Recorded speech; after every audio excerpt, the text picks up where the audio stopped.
Can you have one of your better games of the year and still lose 3-0? Yes. If you're the Blackhawks, you can. We're going to talk about it next on the CHGO Blackhawks Postgame Show.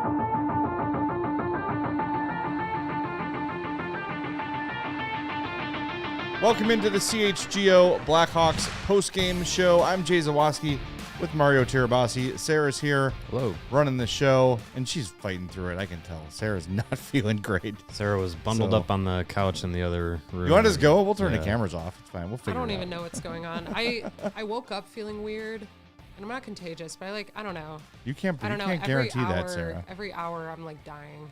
But we're doing it. Well, you just have to live one more hour. Yes. We're doing it. All right. We'll get through it quickly. Thanks, everybody, for being here. Hit that like button. Every time you do it, makes Sarah feel just a little bit better. We would appreciate that. And make sure you're subscribed to our YouTube page as well. And those 5-star reviews on Apple Podcasts or Spotify, those make Sarah feel extra great. So make sure you get those in tonight as well. Hawks lose 3-0 to the Colorado Avalanche. Absolutely goalied in this game by Scott Wedgewood, who, was just making some ridiculous, insane saves against the Blackhawks. Look, we talked about it in the pregame, and we basically said, if you can make this game competitive and interesting, it's a win. Right. The Hawks did more than that. They played their asses off for 60 minutes. This is one of their most complete efforts of the year. And yeah, getting shut out sucks, of course. But when you look at the fact that they lost Alec Martinez for basically the entire game. Right. Ryan Donato missed a bunch of time too. And they were right there with Colorado. Shot attempts were 45-36. High danger chances were 10-7 Colorado. The Hawks were right there the entire game. So I don't know how anyone watched that game and is upset about anything aside from the final score. And the referees. And the 5-on-3 power play that sucked. And the bad, that rough 5-on-3. Yeah, I mean, it wasn't a sparkling, shiny, clean game by any means. But, yeah, I mean, you go into it, you know this is going to be an uphill battle against an Avalanche team that on the broadcast, Darren Pang and Rick Ball were saying, like, they are playing playoff hockey. Like, that was a pace and a level of physicality that you will see in late April and May and maybe even June from that Avs team. And it's a level that this Blackhawks team can't reach, but they did their best to hang in there tonight. And they were doing it as a very young team. Half the lineup basically tonight was 23 or younger, or 25 or younger if you throw in a few other guys, like Veleno too, like very young team. One of the youngest lineups that they've had all season. No Maroon. So there's a late 30s out of the lineup too. Craig Smith's not on the team anymore. Like, I would venture a guess with Levshunov in, this is the youngest cumulative age that this lineup has been. And especially if you erase Alec Martinez, who throws off the average. Who's out after the first period. Yeah. I mean, look, I thought it was a solid effort, and a lot of people in the pregame complaining about the line combos, but I think what Sorensen had in mind for this was to have a defensively responsible forward on every line, and it worked. I mean, honestly, you held the Colorado Avalanche to 21 shots on goal. That is impressive. Mm-hmm. They shut them down, and they had to do it. They had to play simple, and they did. And when they play that way, they can hang with anybody, especially, as you're saying, like with such a young and inexperienced roster, to hang with the Avalanche, who, by the way, we're not mailing this game in by any means. No, Martin Necas was trying to summon the ghost of not dead Dennis Savard. Nathan MacKinnon was shot out of a cannon looking for his 1,000th point. He ended up getting it. He got it twice. He did. Well, he got it 3 times because he got his 1,001st point too. Sure. The Avalanche were playing hard, and the Hawks just went, blow for blow with them. And just at the end of the day, Wedgewood made some incredible saves, and it was a difference in the game. Mm-hmm. I don't know. If you're upset about this performance, I think you came in before the game began looking to be upset when the game was over. This is exactly, I think this game went significantly better than anyone should have predicted it would have gone when it started. Yeah, I mean, if you had said Avs win 3-0, you're like, yeah, that makes sense. But the way that they got there tonight was, it was a different story than what the 3-0 first shutout. The Blackhawks have been shut out this year, first time. It was not as far apart as the score would indicate. No, not at all. No, and I think the first period was where Colorado really seemed to have the advantage. If you want to say like they dominated one period, it was the first, but then the rest of the game was dead even. Hawks had a 7-6 shot advantage in the second, 8-7 shot advantage in the third. They hung right there. So respect to the Hawks who gave it everything they got. I'll take games like this, man. I'll take them. You want to use the term tank win, which I don't think we've used all year. Mm-hmm. That is a tank win. Play hard, perform well, have the important players play well, and walk away with the loss. Yeah, I mean, it's lesson learning time. Yeah, for a lot of these guys, and it's their first, half seasons in the NHL, first seasons in the NHL. First tastes of being in the big leagues, and you have to go through those growing pains, and with the Del Mastro had that opportunity where he had no one within 30 feet of him, wide open lane to the net. Yeah, it was at the end of the 4-on-4 going into the penalty kill. And he holds onto the puck, and then shoots as two Avs players collapse on him, doesn't get a quality shot off, and then loses his footing, and now he's down as they go back the other way. It's just like you want that shot to be off faster, but you'd rather Ethan Del Mastro learn that than TJ Brody do that and not learn from it because he's a veteran. So I'd rather the young guys go in and have those opportunities to make those mistakes, learn from them, and grow from it at the NHL level. Dylan says, I get they played well, but celebrating a shutout loss is crazy. The standards are truly low. The standards are what they are. The Hawks are one of the worst teams in hockey, fully rebuilding, incredibly inexperienced when compared to a Stanley Cup favorite in the Avalanche. It's just a strange thing to like. If we came into this, thought the Hawks were going to win this game. If we came into this flipping tables because we were upset that they got shut out against the Avs, I don't know what expectations you'd have of that. That would be ingenuous because this season is at where it's at. It's you're at a point where you're solely focused on developing the young guys. So that's what matters the most. Now, if Tyler Bertuzzi had a complete stinker of a game and we're hooting and hollering, it'd be like, for what? Like, he's signed here for a few more years, but the important part of this end of this season is what the young guys do. And I'd say, we could nitpick a couple things. I'll bring up Ethan Del Mastro again. Yeah. Protect your goalie. But still, it's an opportunity for these guys to, Levshunov tonight, thrown into the fire against the Avalanche and held his own. So that's what's important at the tail end of this season is setting the table for next season, what these young guys can do, figure out what you have going into next year. That's the point. Yeah, we're going to get to Levshunov in the second half of the show because he deserves his own segment. If you've not hit the like button already, please do that for us. We are at 85 likes. Let's get to 100 really, really soon. We're also going to get to your super chats a little bit later in the show. So if you want to guarantee your comment gets read, super chats are the way to go. 3 stars of the game tonight, Artyom Levshunov, Scott Wedgewood, and Nathan MacKinnon for the Avalanche. So here are your 4th star nominees. We've got 4 of them tonight. 4. Spencer Knight stopped 18 of 20 Avalanche shots. The third Avalanche goal was an empty netter. Connor Bedard, 22-14 of ice time, 6 shots, 8 shot attempts, 1 hit, and a block shot. He finished -3, but he almost almost went for the Michigan, but the puck hopped on him a little bit there. Yeah. But you saw he wanted it. It was a split-second decision, yeah. But he is starting to look like the take charge Connor Bedard we've been waiting for him to be. Carry the puck, weave through traffic, get the puck on net. Like even if the points aren't there, you want to see him being the aggressor and being the most dangerous player on the ice for the Hawks. Mm-hmm. And he was that tonight. Another guy who played really well, even though the stat sheet doesn't jump off the page, Frank Nazar, 15-23, a shot on goal. He won 50% of his faceoffs and laying hits on Nathan MacKinnon. Puts a beautiful backhander on Wedgewood, who just gets a great piece of it on a breakaway. Great pass from Foligno there, by the way.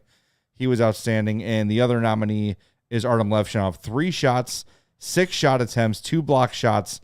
He had 20-55 of ice time and finished -1 because he was on the ice for that empty netter at the end of the game. So get your votes in, and we'll reveal the winner at the end. A lot of people talking about the referees in this one. Yeah. And I saw our buddies at DNVR, AJ and Rudo, were kind of bitching about the refs too. When both fan bases are complaining that it's bad. It was a rough night. Yes. Yeah, rough night all around. There were definitely Hawks benefited from a few missed calls against the Avs. The Avs definitely benefited from non-calls against the Blackhawks and phantom calls as well. The hooking on Reichel was soft. The tripping against who was it? Who tripped him? Donato, I think it might have been. Also just an absolutely soft call. Where he goes flying. Was it lingering? Yeah. When he was clear, it negated one of the power plays. Yeah. Yes. That was just brutal. I hate being you not being able to skate is not a penalty. You losing your footing is not a trip. I hate being a put things on the refs kind of guy, but when it's like that, it's just like, come on. And then the play where Bedard gets a puck into the neck, like it was cross-checked down. Donato probably has got a nice, I don't know what brand MacKinnon, probably Bauer or something, or CCM, but he's probably got it imprinted on his bicep from the cross-check, backwards, from the cross-check that was not called. Like, it was brutal. So it was rough on both ends, but, you'd like to see the Blackhawks probably get at least one of those cross-checking calls go their way. But again, when you're up against a guy who's feeling himself like Scott Wedgewood was tonight, like, I don't know what more you can do. Yeah, I mean, he was great. I don't want to take anything away from Wedgewood because it wasn't like the Hawks were just kind of flailing useless shots at him. He was just standing there. He was standing on his head. The one he made on Bedard where he's laying on his side probably wouldn't have been allowed anyway because it looked like Doc interfered. Yeah. But kicks the pad up Dominic Hasek style and gets a piece of it. He stopped Foligno on the backhand chance. Yep, Nazar on the breakaway. Yeah. There were several terrific saves from him. I think there was one, too, in the third on Bedard where it went off his forehead. And just like, when you have a guy playing like that, it's just like, it's just not going to be your night. So it stinks because they could have had a couple go in tonight, but Scott Wedgewood had one of his best games, I'd say, of his career. And, on the other end, Spencer Knight kept the Blackhawks in this game, too. He, again, was making saves that were taking goals off the board. I'd have to go back and look at it, but I'd imagine the expected goals for the Avs was probably higher than 3 well, he's just in this game. The thing with Knight, too. It was 3. And he's made a couple, he only gave highlight reel saves we've seen. Mm-hmm, mm-hmm. But what I love about Knight is he's so positionally sound. Like, there's not a lot of second chance opportunities. He's square. When he's squared up, he absorbs the puck and doesn't give up a lot of rebounds. It's almost like he's Velcro. He's been great since coming here. You said the 3 was the expected goals. So it's another goal save above average in this game. Like, he's been great. And just the way that he plays with confidence. But then we said this the other night, too.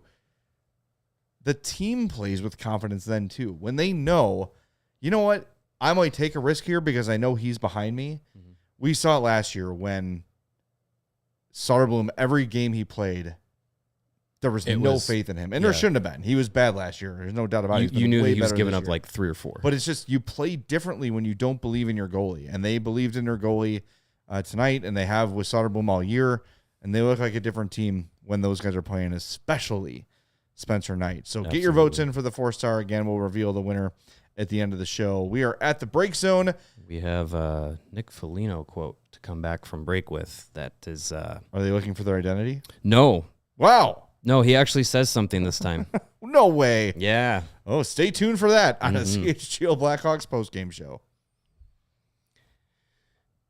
And if you are looking for tickets to see this Blackhawks team in person, might I suggest doing it with our friends at Game Time. Yep. Game Time has a new feature called Game Time Picks. If you haven't heard about it, I'll tell you about it. It makes getting tickets to any event you want to get to even easier because Game Time Picks filters out the fluff to show you only incredible deals on great seats so you don't have to waste time searching through thousands of tickets to find the best value. The great thing about Game Time Picks is its curation system that shows you the value of each seat compared to, where it's located. They want to get you your bang for your buck, whether it's sporting events, concerts, comedy shows, theater shows, whatever you want to put your butt in a seat for. Game Time will help you get there. And what is also great is they're all-in pricing. It's a feature that shows you the total upfront, so there's no surprise fees at checkout. I hate that with other inferior sites. Game Time, what you see is what you pay, and they have a low price guarantee, which means if somehow, by some miracle, you find the same ticket on another site, if you bring it to Game Time, they will credit you 110% of the difference. That is how much they care about you getting the right price on that ticket through them. So take the guesswork out of buying tickets with Game Time. Download the app, create an account, use the code CHGO. You're going to get $20 off of your first purchase. Terms do apply. Again, create an account, redeem the code CHGO for $20 off. Download Game Time today. Last-minute tickets, lowest prices guaranteed. And I guarantee you that light beer just got better with Sam Adams American Light. If you've not tried Sam Adams American Light yet, you are missing out. It is clean. It is crisp. It is refreshing. It is super easy to drink. No gimmicks. No fluff. It's a great taste of Samuel Adams with the light beer weight. It's amazing. It's incredible. I love it. It is not your average light beer. It's brewed with 100% American-sourced ingredients from local, independent farmers. Light beer that's made right. It's an American classic, so smooth you'll want to crack open another one. It's always Sam's season. Light beer just got better. Grab some Sam Adams American Light, now available at select Chicago retailers.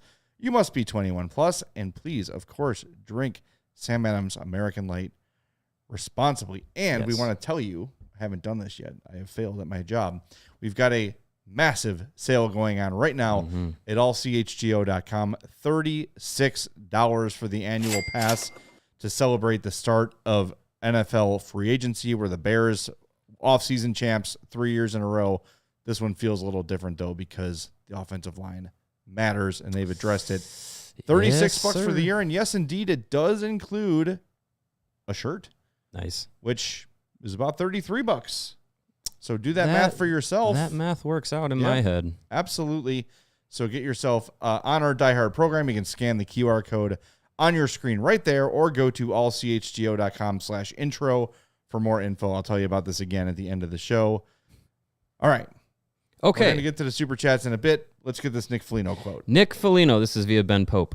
With some pointed words on the Blackhawks' improved play lately. Quote, there's a cohesiveness with the group. We've gotten rid of some distractions, so to speak, and now there's a group trying to get better. Sometimes when you make hard decisions, they end up benefiting the group, and you're seeing that. Ooh. Also, yeah. Wow. So there you go. Wow, Craig Smith was a real pud. Oh, boy.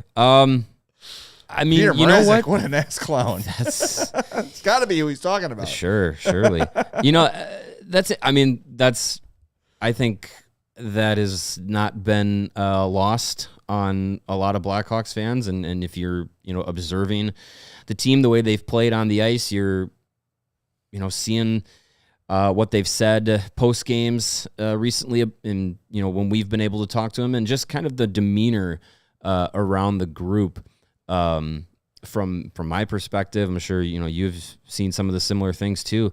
It just feels a bit different in the last week or so, and it's very interesting that is coming from Nick Foligno, who is a off the ice friend of Seth Jones. I feel comfortable making that assumption. Yeah. Teammates in Columbus and all that stuff. That's a hard truth. And Foligno, for as much as we, kind of get on him sometimes about just kind of sounding like a broken record, for him to come out and not do the broken record thing tonight and say something like that, that has some weight behind it. So again, I know he's not here anymore, but there is a difference in this team since Seth Jones has been gone. Yeah, it's very difficult to ignore that when those are the words being said. And, he didn't say it when he was here, and that's understandable. You don't want to, throw gasoline on a fire that's burning, but that is telling. Because he is saying it without really hiding it, what he's saying. Mm-hmm. Wow. That's yeah, and you made, observation during the game about, since Seth Jones has been gone, the guys have had to pick up their slack, the slack left behind, and one guy that's been pretty good in doing so has been Connor Murphy. Tonight, Murphy, spoiler alert, was the best Blackhawk according to our friends at Hockey Stat Cards. That tracks. Paired with Wyatt Kaiser was number 2, number 3 Artyom Levshunov. Top 3 guys in this game according to Game Score. Well, let's use this as a jumping off point to get into Artyom Levshunov, because I think to start the game, you saw him look a little bit tentative, a little bit like, okay, I don't want to make a mistake, kind of backing off the puck a little bit. But after the first, I would say 3 or 4 shifts he had, different. Like you talk about the eye test. The puck moves differently off his stick. Mm-hmm. He is such an interesting player. I was talking with a longtime Hawks fan that I've known for a long time, and him and I often disagree. Full Metal Ninja on Twitter. Him and I have we've known each other for 30 years. And he said, he's such a strange player. You try to find a comp for Artyom Levshunov and the style he plays. He's just kind of out there doing his thing. He knows how to recover. He knows where to be. He's got kind of a knack for where the puck's going to come. Mm-hmm. And just the way the puck moves from him is different. I thought he looked outstanding, way better than I thought he was going to look. Again, to have him be the 3rd highest rated player for the Hawks in this game after losing Alec Martinez through the game, didn't back off from Ross Colton in the first period. Yeah, that was his second shift. He looked really, really good. Mm-hmm. And he is so willing to shoot the puck, and his puck is heavy and it is accurate.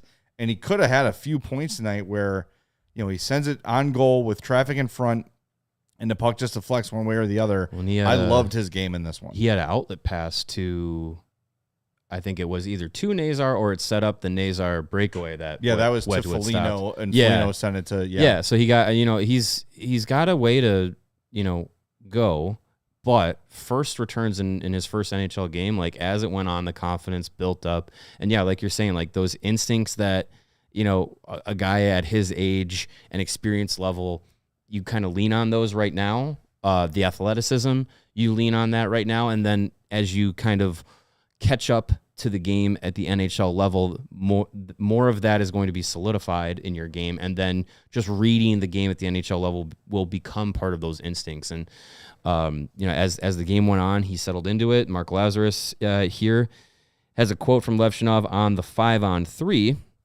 which, as Laz says, seemed to loosen him up. Quote from Levshunov: "I got more confidence after that.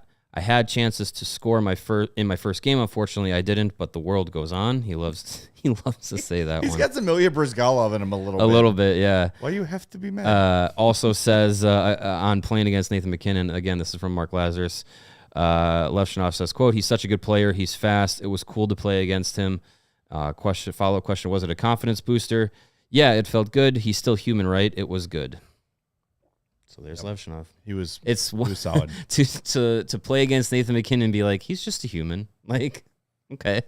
That's a good mentality to have. I mean, yeah, you do have to kind of look at it that way. Yeah. You can't just be starstruck all the time. Like, right. I don't know. Levshunov not glazing Nathan MacKinnon. Good for him. Good for him. Yeah, he's going to hear about it if he does. That's for damn sure. You point out that Nathan MacKinnon's good, and you're suddenly a Krispy Kreme. Right. Yeah, no, I really liked his game, and you just see the potential there.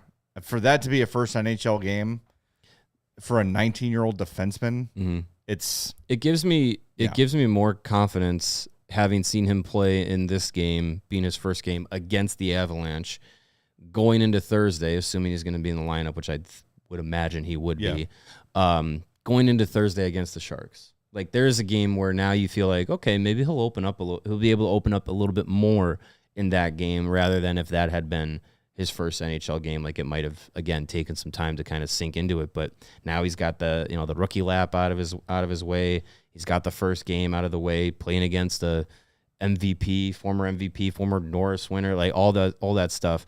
Got that out of the way, and now you go into Thursday with a more evenly matched game across the board, but especially for him. I mean, if they play Thursday like they played tonight, they're gonna win. I mean, I'd like to believe so. Yeah, and you wonder if it's gonna be Spencer Knight again. I would like to see that. I think you need to you had 3 games in 4 nights, so Soderblom's gonna play 2 of those, of course. But yeah, you could go back to now that you've got some gaps between games. It's time to start riding Spencer Knight. Yeah. By the way, we didn't mention the Del Mastro.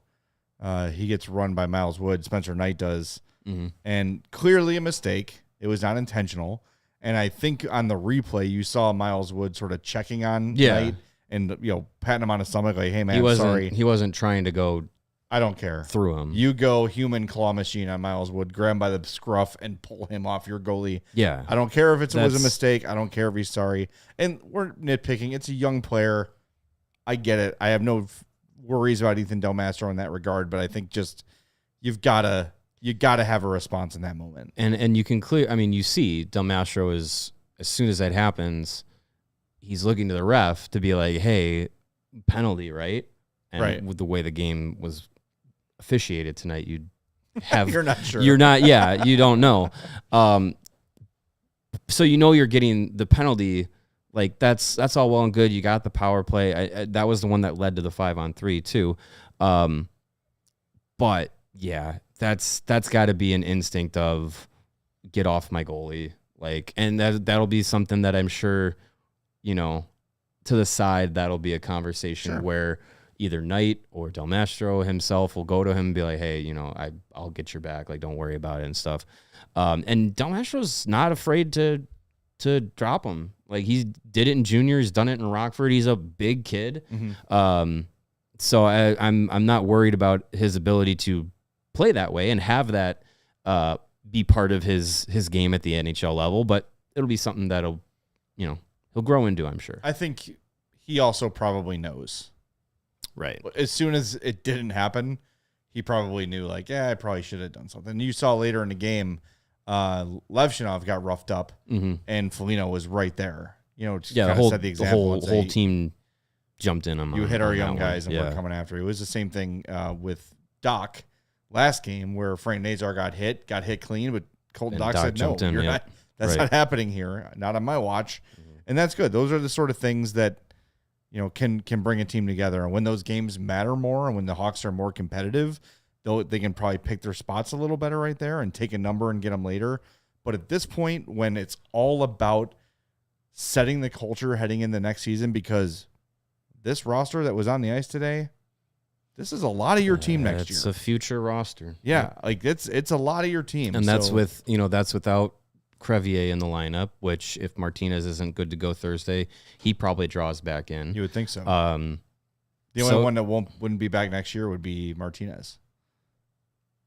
That was in tonight's lineup? Oh yeah, for the defenseman, So you'll probably see Crevier jump in there, or maybe, unfortunately, since it's Martinez out, they might go with Brody for the veteran factor. But we'll have to see what goes on there. But it's, again, as you're mentioning, for this group, more than half of this locker room being under 25 years old, setting the culture is a big thing. And there's more to the Nick Foligno. Oh, no. It's the gift that keeps on giving. There's more to what Nick Foligno said, and it relays more to the culture side of things moving forward here. So more of Nick Foligno after the break. Man, he's just selling these ads. And if you want to see clearly, like this Blackhawks team can see clearly now that the rain is gone. I've heard that before somewhere. Good song. You could use some Right-On binoculars. No matter what outdoor activities you prefer, it is always important to have the best view possible. And Right-On offers a full range of optical products so that you can see clearly, including their binoculars, which is perfect for if you've been asked to watch your child's sporting events from the parking lot, if you've gone into bird watching, or if you got those tickets on Game Time and they were a great value, but you might be sitting in the nosebleeds. You can bring your binoculars to the game, and it'll feel like you're right at the 50-yard line or up on the glass. Right-On offers high-performance binoculars at a low price. It's the perfect balance of performance and value that won't break the bank. And what's great about Right-On is their unlimited lifetime warranty that not only covers defects, but also accidental damage from drops. So if you're up in those trees looking for those birds and you do drop your Right-On binoculars, your butt's covered. Quality products you can trust from our friends at Right-On. Check them out at rightonoptics.com/CHGO. Again, that's Right-On Optics, RITON optics.com/CHGO. And while you're using your eyes for your Right-On binoculars, you give them a little bit of a TLC when you're done with a new pair of Shady Rays. They're quality shades built to last, and the spring is here. These ones. 70 freaking degrees today in Chicago. Are you kidding me? Amazing. Get ready for spring with Shady Rays. Our friends at Shady Rays have you covered with premium polarized shades that are very, very affordable. They will not break the bank. They're an independent sunglass company, and they offer a world-class product rated 5 stars by over 300,000 people. And this copy has not been updated in some time, so I'm confident saying 310,000 people. At least. Yes. They're durable, just like Right-Ons. The optics are great, crystal clear. They're great for all your outdoor adventures and hundreds of options to choose from, so you're bound to find the perfect pair to match your style. They probably have it in your favorite team's colors. We wear them all the time. They're wonderful. What? These are black and red. Yeah, the glasses, black and red. Yeah, of course. If they ever go missing or take an unexpected hit, don't sweat it. They have the most insane protection in all of eyewear. Every pair is backed by lost or stolen or broken replacements, rather. If you don't love them, you will. Exchange for a new pair or return worry-free within 30 days. There's no risk. Their team always has your back with personal and fast support. And exclusively for you, the CHGO listener, Shady Rays is giving out their best deal of the season. Head to shadyrays.com. Use the code CHGO for 35% off polarized sunglasses. Try for yourself. The shades rated 5 stars by over 300,000 billion people. Super chats. Let's do it. Got one here from Nico. Can someone explain taking Nazar off the top line? Yeah, we talked about it in the pregame a little bit. Talked about it a little bit here. I think the idea was to make sure there was someone very defensively reliable on every line, and that's where Jason Dickinson was. I'm hoping it was a one game, holy crap, we're playing the Avalanche thing. Right. And it goes back to Doc, Nazar, and Bedard next game. I would like to see that as well. McLovin, $5 says, I love the game despite the outcome. Artie looked amazing with breakout passes and shots. Bedard needs Nazar back on his line. Wedgewood earned that win. Yes, he did. Accurate. Our buddy Windy City Hockey, who I'm sure is already ordering his Artyom Levshunov jersey. He already has one. Levshunov was outstanding tonight. Absolutely. Thank you, Windy City. And Michael, $5 says, now that Rantanen is signed and should Marner be unavailable, who else is left for Kyle Davidson to go after to push the team forward? The Hawks need a few star vets. Well, the free agent list kind of goes after Mitch Marner. There's Mitch Marner, and then there's guys down here. Brock Besser, Nikolai Ehlers. Those are the next two. But don't forget, hold on, I'm going to sneeze. Oh, no sneeze, man. Okay. We're just dying in here. We got to get out of here. We got to Lysol bomb this room. I blame Sarah. But you got to remember that there's trades you're not even thinking of that could happen. Yeah. You know, there's opportunities out there for, especially at the draft. Teams want to move up. They want to sign a free agent. They got to sign their own free agents, and they suddenly need to move some money out, or they've got a young player they want to make space for, so they got to move guys out. There will be options, and we've seen Kyle Davidson has been aggressive before. Mm-hmm. So, you know, Marner's the dream, but I'm already sort of in my head, I don't know about you, Mario, I'm already just kind of not even thinking about it anymore. Yeah, because it's so unlikely. I mean, we've kind of talked about that, but yeah, the thought of, you know, go get Rantanen, go get Marner, not this summer, but next summer, go get Kaprizov. It's like, yeah, that's like at the top of the board, like dream scenarios, but reality usually falls somewhere short of that. So if Marner is on the market, the Blackhawks definitely have to be in on him. They have to offer him as much as they want or can, because he's that kind of difference maker for this team, and he's a guy that would absolutely push this team forward. But it's on the other side of things, like there has to be interest from him too. You could give a guy all the money in the world, but if he's not aligning with where your team is at right now, it might not work. And, you know, with this Blackhawks team, you're kind of selling, like, on a top guy like that, you're saying, like, it's the market, it's the amenities, it's the facilities. It's also, you know, the opportunity to be that star player for this up-and-coming team, but you can't guarantee playoffs, can't guarantee a lot of wins. Like, it's for guys like that are in their prime and getting towards their late 20s, coming from a place like Toronto where I feel like Marner's been in the playoffs every year. I mean, I think so. Well, I mean, they didn't make the bubble playoffs. I think that's when they got upset by Columbus in the play-in round. Oh yeah, right. But they would have been in the playoffs had it been a normal season. But that's a tough sell, I think. But again, money talks. So if it's a price tag that's enough to get him here, and he says, well, maybe it's a year without playoffs or 2 years or whatever, but he can see the light at the end of the tunnel where this team is going, it might be something. But I think you have to also, as we've said before, like, be okay with plans B and C and D and so on and so forth. Yeah, I mean, there will be opportunities out there, and I think Kyle Davidson has made it very clear that they will be involved in trying to improve the team this summer. Like, it's happening. He has said it very, very clearly. He also has said many times it takes two to tango, which is accurate. He needs the person to want to play there. And you look at Mikko Rantanen, who gets dealt to Carolina, and he's not expecting that trade. He doesn't want to be there.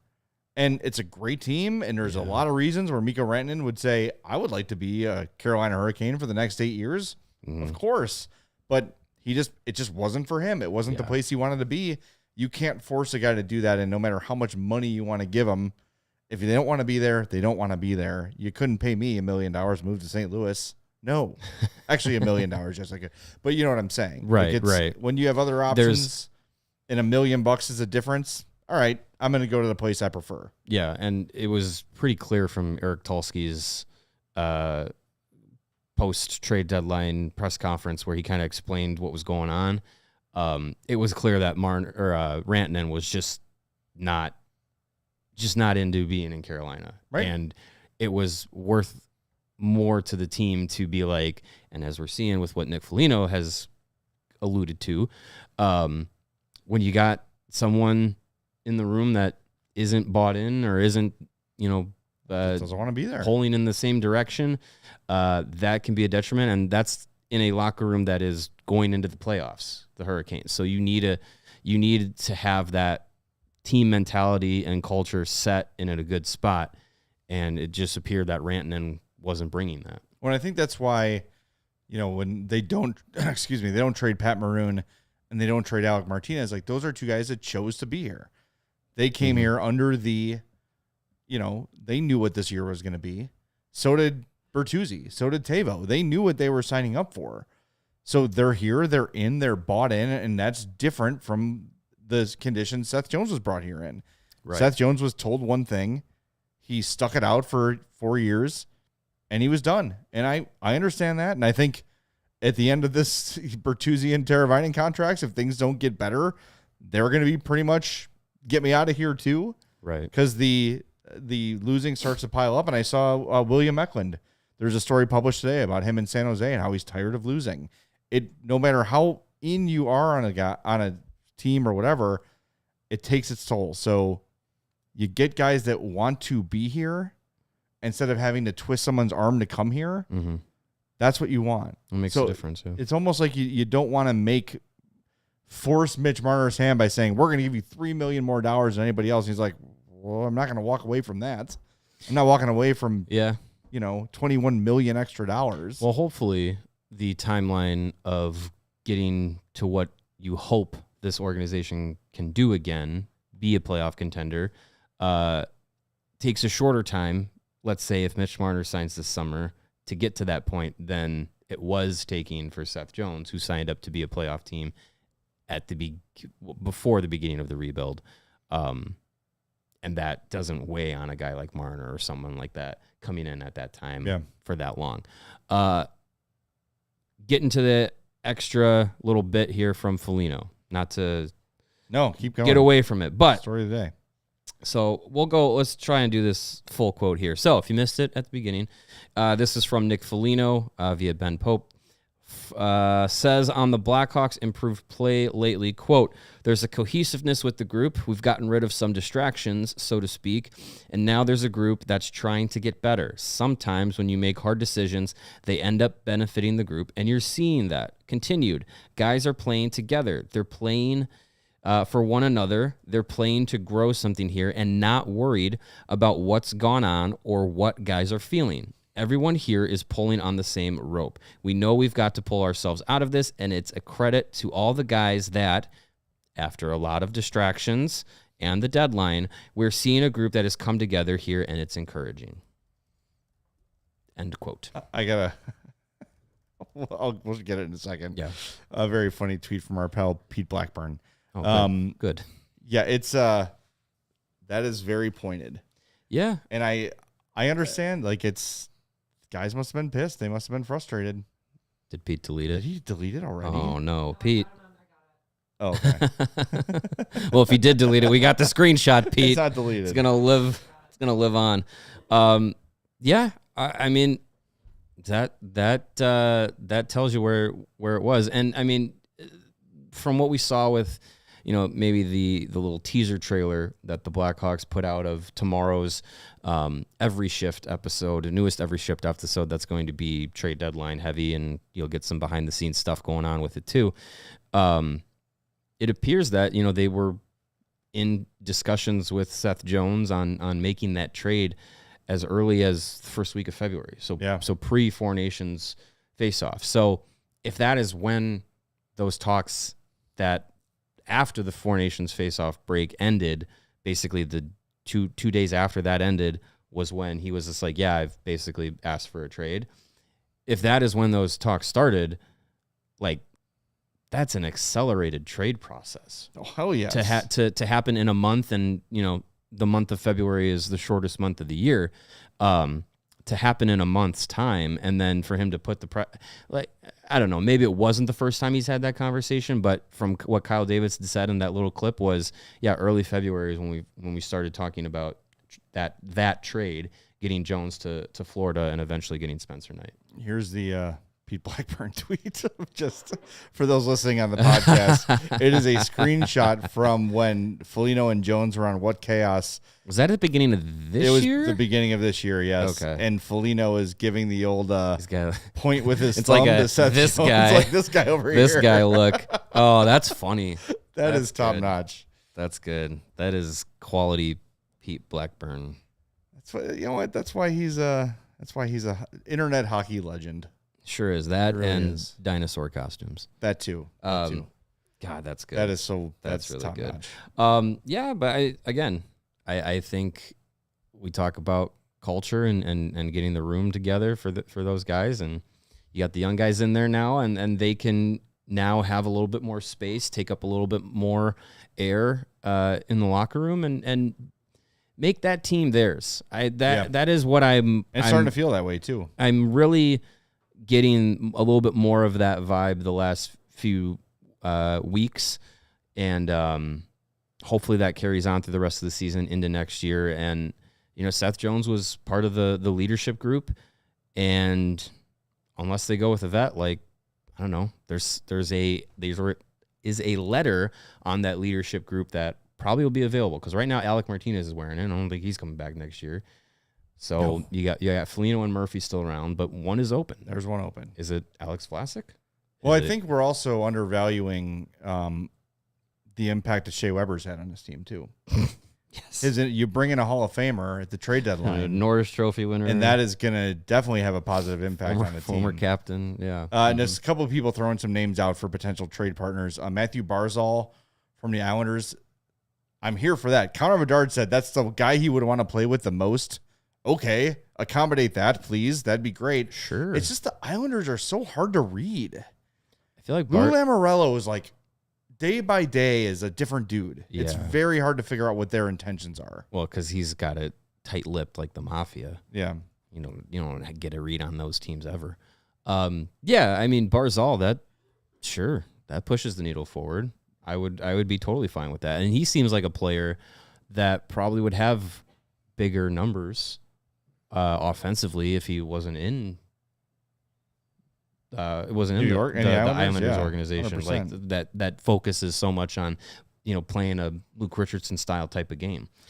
He makes 9.15 until 2030-31. He is currently 27 years old. That makes a lot of sense. I mean, it's cost controlled. Yep.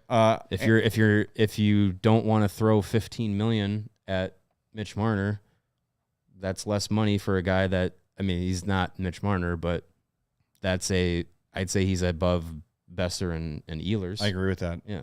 Anders Lee, again, the captain of the Islanders. He's 34, but that's a guy with Chicago ties who has wanted to be here before.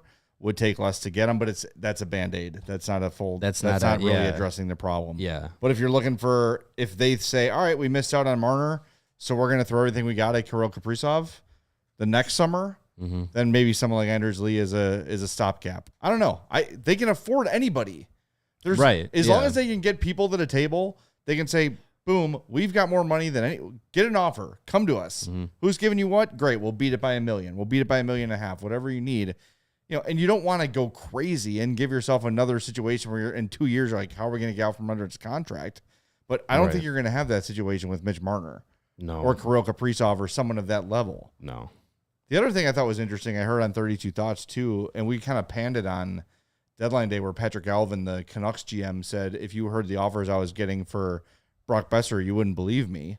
Which was probably not the greatest thing to say publicly, but all they wanted was a first, and they didn't get an offer. Bus tossing him. That's great.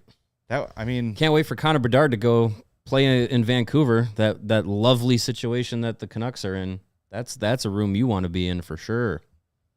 No, absolutely not. I know, I was saying that in jest. Another super chat. Brandon Clemens says, what about David Pastrnak trade with the Bruins nuking the team? I don't think they're nuking the team. Not yet. I think they are passing the torch to Pastrnak and McAvoy and those guys. Yeah, they have enough that I think they're going to try and retool on the fly. Because, Pasternak's still an elite player. Obviously, he's in his late 20s. You have Charlie McAvoy there, Jeremy Swayman. Like, those guys are still there to lead that team. They just, I think, knew the writing was on the wall this season that it's not going to work out. And it's tough to get rid of Brad Marchand, but that's like a Kane moving on, So that shows that Boston's going to go in a different direction. But I think, I mean, if they bottom out next year, then I think you might be looking at they might go all the way into rebuild mode.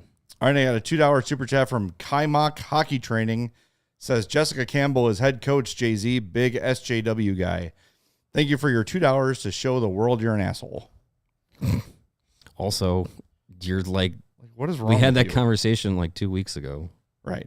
And I actually fun. didn't say, I said they should not hire her because I don't think this team's ready for it. And I don't think she's head coach material just yet. Hasn't proven to be it. She's been an assistant for 1 year, but right. You hear what you want to hear. Thanks for your money. Thanks. Anyways, yeah, I mean, so we move on to San Jose on Thursday. Yeah. Looking forward to it. I am too. It's going to be first 2 picks of the 2014 draft going up against each other, Celebrini and Levshunov. That'll be fun. I've been looking forward to Hawks and Sharks games despite the start time. Yeah, the 9:30 Central Time start's going to be a little rough all year. Yeah. I would. That will be tough, but I like to see the good young players play. That's what we have to look forward to in a season that doesn't mean anything. Mm-hmm. Let's see Bedard versus Celebrini, and it's a winnable awesome. game. Like, I would love for the Blackhawks to win some games. And they, coming into tonight, they had points in 5 straight, 3-0-2, and you see the positivity coming from Nick Foligno talking about the group and the way that they've been playing recently. It's how encouraging it can be.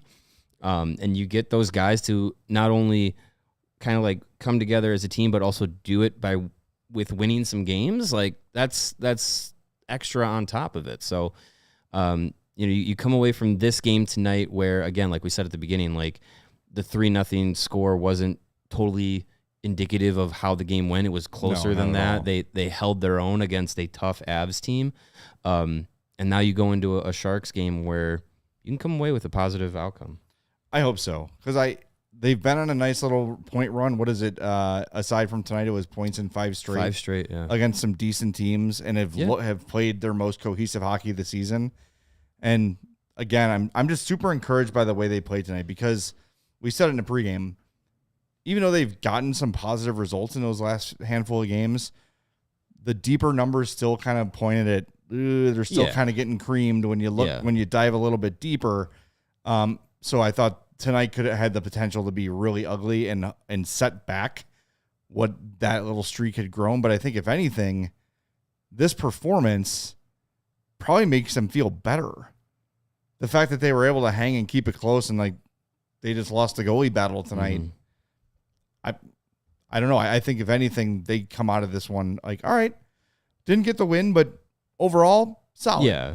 Happy about it. Yeah, I think they're I think they're going to be encouraged by their play. Obviously they all want to win, of course. That's going to be what's going to make them most happy. But yeah, I think you're encouraged by the steps you took. You're encouraged by Levshunov's first performance. Like, that's something to build on. Even guys like, Del Mastro, like, this is not, he's not, a ton of games into his career. He's still taking steps. Frank Nazar, this is still his first full professional season. He's still taking steps. This is Doc's most longest stint in the NHL. Like, he's still, like, this is still a team that can take those baby steps, that as much as those pile up, then you're going to have some bigger outcomes, some bigger results, and it's going to be, going in the right direction. It's encouraging, even in a 3-0 loss. Yeah, 100%. I'm very much looking forward to that game. By the way, I think it was Lebowski said that Barzal only has 6 goals. He's on long-term injured reserve this year. He had 20 points in 30 games with the Islanders before the injury. So, you can't just look at the stat line. You got to look at the games played and everything too. Well, sure. Yeah. A couple of people had some thoughts. Josh Doig says, what about the Leafs and Panthers first for Barzal? Sure. I mean, those are 2 later first-round picks. Mm-hmm. That's probably all I'm doing. I don't know if that point, if I'm throwing in another high-end prospect to get it done, like I'm not throwing a Korchinski into that. If they want, maybe a Kaiser or Allen or that level, but I'm not going any higher than that if I'm doing 2 first-round picks. I don't care if they're low first-round picks. Yeah, I'm more comfortable trading picks than young guys at this point, depending on, what, again, it takes 2 to tango, as we said.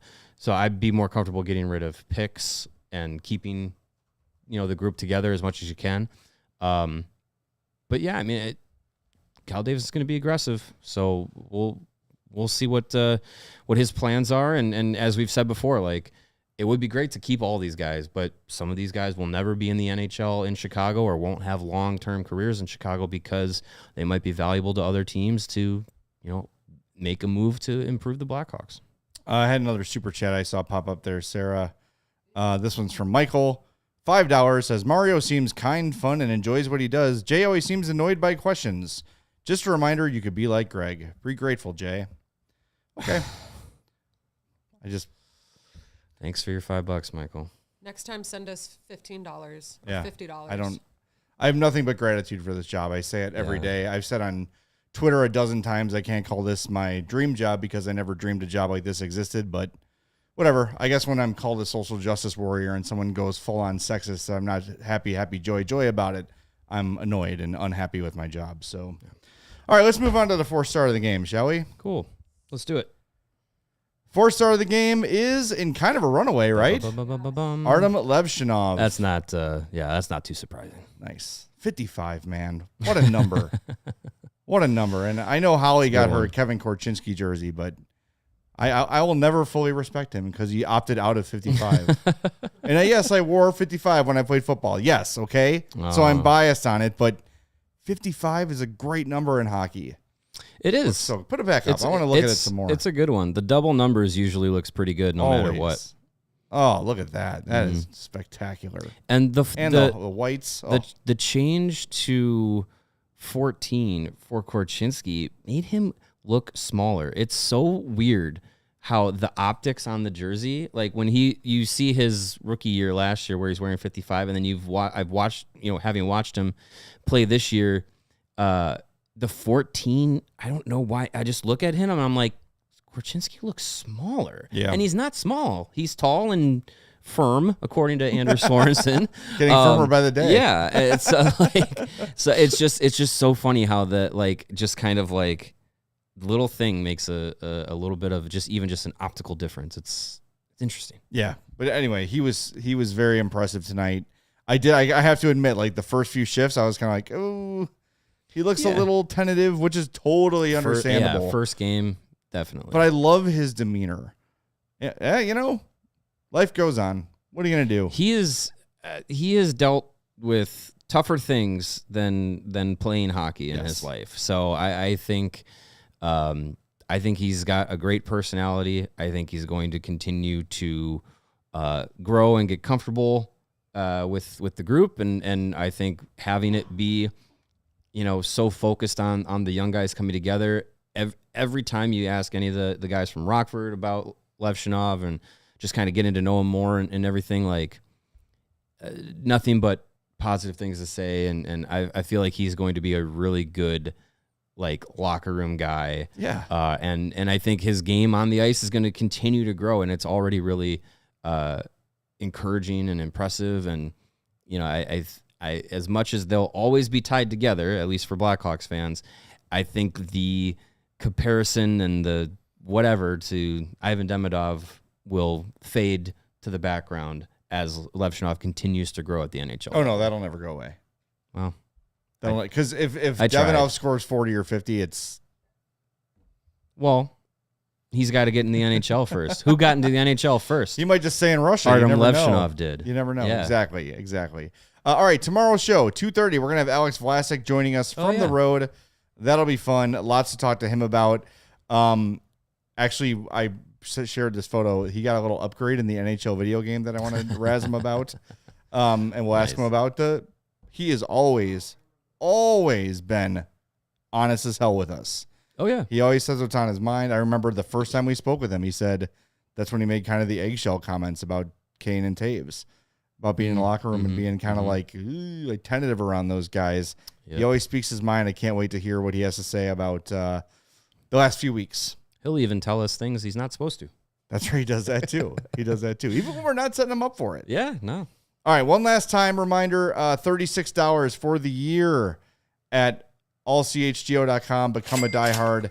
That is $36. allchgo.com/intro is the website to go to. You get the free shirt too. And you get 20% off all the merch beyond that, 20% off any takeovers, watch parties, tailgates, all that stuff. If we sell it, you're saving on it. And for $36, that thing is paying for itself right quick. And you get access to all of our great written content. And, of course, our members-only Discord, where you get priority on Mailbag Monday shows. And maybe we might do a mailbag show this week. We'll see what it brings. So jump in there, join the Discord, and have fun with a lot of the same folks that are here in the chat every night. Absolutely. Michael follows up with a $5 super chat. Says, that was not to be an asshole. Love your content and passion. It was just a reminder of how great this is. Keep crushing, boys. Well, thanks, Michael. Okay. I'll just let it go, even though I was specifically singled out as the unhappy one. All right. Let's go home. We're going to go. We'll talk to you tomorrow at 2:30 with Alex Vlasic on the CHGO Blackhawks podcast. We all silly like the mayor.